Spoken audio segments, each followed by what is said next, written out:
in June that he won't be getting a contract extension from the Jaguars. Well, that will probably explain his grand entrance to camp today. Just sit back, listen, enjoy this. Y'all know what time it is. This man covers so good, he finna have his own cell phone service.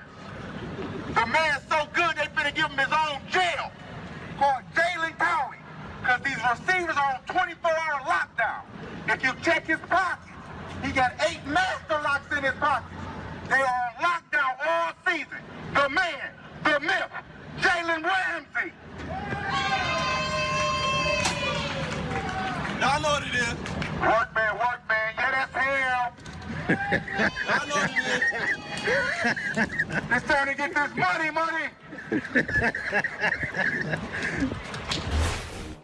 Oh, what an entrance. And this morning, Jalen tweeted, "Strictly for your entertainment, you're welcome." Shannon, how do you think Tom Coughlin will react to that? Skip, you know Tom Coughlin's a no-nonsense type of guy. Tom Coughlin says if you're 5 minutes early, you're late. He's a military, regimented, you show up in your pickup truck or whatever car you drive and be ready to go to work. He's not amused by this. But they got bigger fish to fry because they still have Jalen Ramsey under contract for this year and another year. They better worry about Ngakoue because he's holding out. And remember, they traded Dante Fowler last year to the Rams, and he's one of their better pass rushers. They cut Malik Jackson, so they better make sure, because Calais can't do it all by himself. Calais Campbell, the big D tackle. So they got bigger fish to fry than what Jalen Ramsey showed today. But I have no problem with this. I think, like he said, it was for your entertainment. I just hate that it was in Jacksonville and no one got an opportunity to witness that.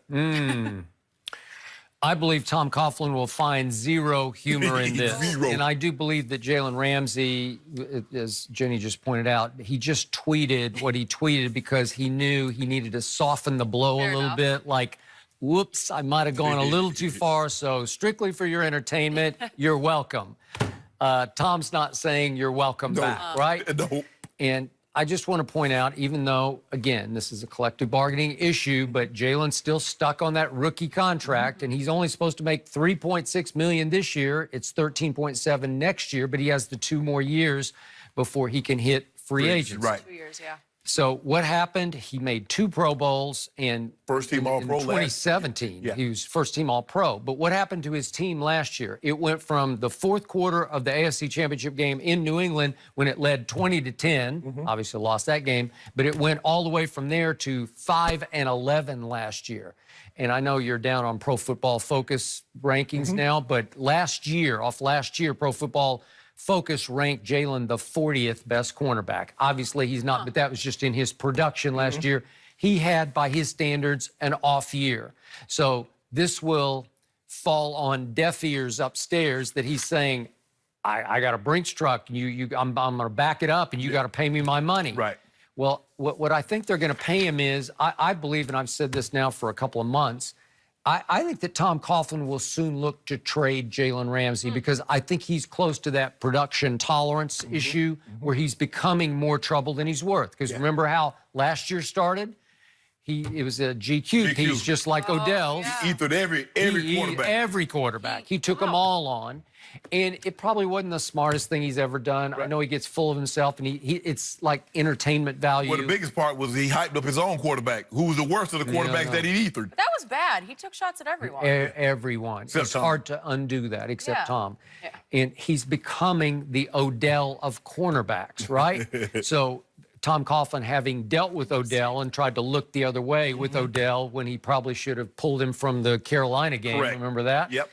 I just think it's to the point where he's going to say, I'm going to auction him off to the highest bidder, just the way the Giants auctioned off Odell. And if he can get a first-rounder in return, you definitely get a first-rounder. You could definitely get a first, because he was the 5th overall pick. But if you could get a first and a second-rounder, or first and a third, you're going to do that because you're going to let the other team figure out how to pay Jalen Ramsey. Well, you better get these guys because they're loading up. They're paying these top receivers, the DeAndre Hopkins, the Julios, the ABs. You better get somebody to cover them. And he's a guy that will step up to the challenging. Yeah, you're going to win some, you're going to lose some, but he has a very short memory. And to play on that island, you must have a short memory, Skip, because those guys are really good out there. Yeah, Coach Coughlin, knowing the little bit I know about him, he's strictly business. He coached me 1 year at the Pro Bowl. I'm like, dude, I'm not on your team. I'm not going to adhere to all these rules. Do this and do that. Man, out of here with that foolishness. Just in that experience. Yeah, I'm good. Really? I think Jalen Ramsey just entertained his way right out of Jacksonville. Yeah. And maybe that's good for him. I might have Ha-Ha to come introduce me like that. Really? Yeah, on Ha-Ha's break. that. Yeah. Really? Every So I might not even be sitting in the chair tomorrow. Really? Well, did you hear what Ha-Ha said at the very end? He said, the man, the myth. Well, maybe he's a myth, right? Or does that apply to the you? greatest debate of all time. Really? 500-0. introduction. Really? Yeah. You're talking about, you're introducing me? Way to go. Thank you. I'll stick to the introductions around here. You're welcome. Should Skip and all Cowboys fans finally forget about the Dez catch? I like this one. Oh, here we'll we go. discuss.